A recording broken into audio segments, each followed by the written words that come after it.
Biasanya ketika kita menonton sebuah film, akan selalu ada pemeran utama yang terus survive sampai akhir cerita. Ia bisa lolos dari berbagai percobaan pembunuhan, tragedi berdarah, atau perang gerilya seperti yang terjadi di film Rambo. Dan ternyata, cerita tersebut memang benar-benar ada, yakni tentang seseorang yang merasakan dahsyatnya 2 bom atom pada akhir Perang Dunia Kedua. Ia adalah Yamaguchi Tsutomu, seorang insinyur muda yang ditugaskan oleh kantor tempat ia bekerja, Mitsubishi Heavy Industries di Hiroshima, untuk membuat rancangan kapal-kapal tanker membawa minyak. Karena selama perang berkecamuk, banyak kapal-kapal tersebut yang rusak dihantam musuh. Singkatnya, pada tanggal 6 Agustus 1945 adalah menjadi hari yang terakhir bagi dia untuk bertugas, dan rencananya di hari tersebut juga ia akan dipulangkan ke kampung halamannya, yaitu Nagasaki. Nagasaki adalah tempat kelahiran sekaligus ia menghabiskan masa kecilnya, dan juga istri serta anaknya yang baru berusia beberapa bulan tinggal di sana. Ceritanya pagi itu ia bersama kawannya berangkat ke kantor untuk bekerja seperti biasa. Lalu lalang pesawat terbang di atas langit kota Hiroshima pada masa itu adalah pemandangan yang wajar, mengingat Hiroshima merupakan kota industri dan basis militer.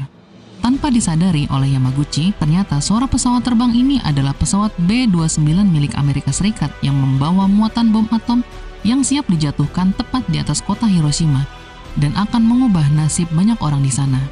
Kemudian tiba-tiba Yamaguchi melihat kilatan cahaya yang membutakan matanya.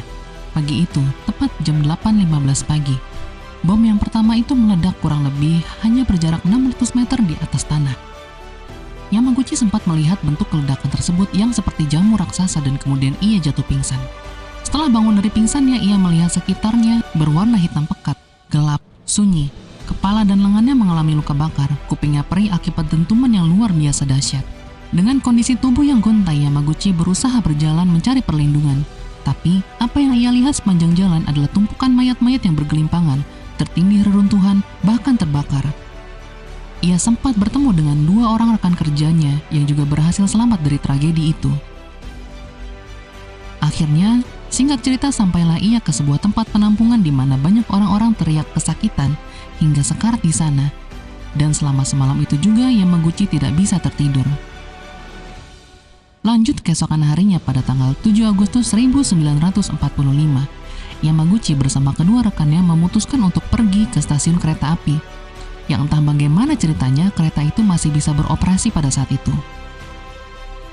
Sepanjang jalan dari penampungan menuju stasiun, apa yang dilihat Yamaguchi tak ubahnya seperti film horor. Api berkobaran di mana-mana, mayat bergelimpangan, bangunan-bangunan runtuh semua, porak-poranda, bahkan sebagian mayat ada juga yang meleleh dan kulitnya terkelupas seperti plastik terbakar yang menggantung. Kalau kalian pernah nonton film Hotaru no Haka atau Grave of the Fireflies yang diproduksi oleh studio Ghibli, kalian bisa melihat di menit-menit awal filmnya, dan kurang lebih seperti itulah kondisi Hiroshima pada saat itu. Setelah sampai di stasiun, Yamaguchi naik kereta bersama korban yang lainnya. Mereka terlihat linglung dengan penuh luka bakar akibat bom. Yamaguchi saat itu menaiki kereta malam menuju kampung halamannya, Nagasaki.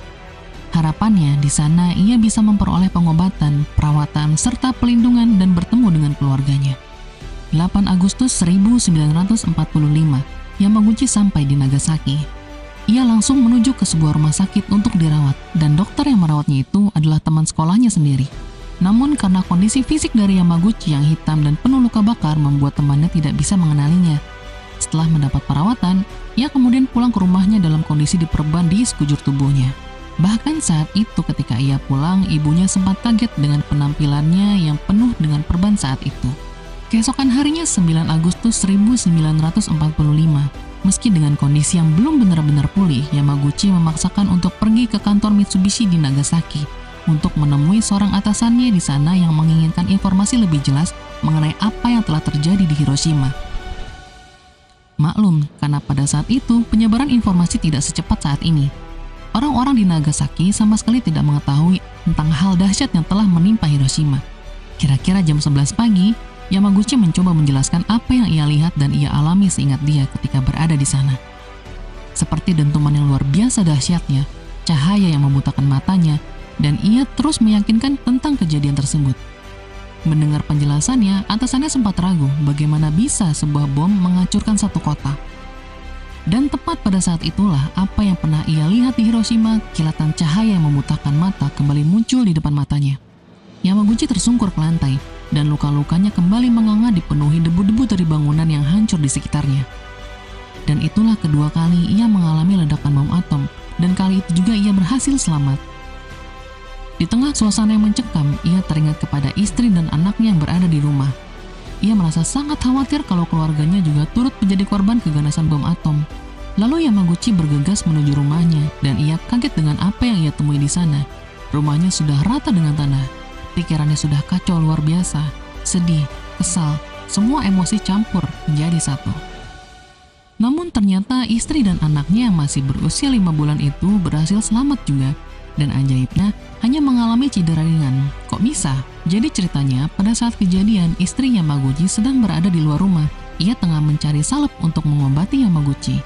Dan saat bom atom itu menghantam kota, mereka berdua sempat berlindung di sebuah lorong. Seperti sebuah keajaiban, andai saja Yamaguchi tidak pulang, tentu anak dan istrinya sudah meninggal dan turut menjadi korban di Nagasaki. Tapi nasib baik masih berada di pihaknya. Dan Yamaguchi Tsutomu pun berhasil melewati usia yang panjang dan meninggal pada usia 93 tahun pada tahun 2010 lalu.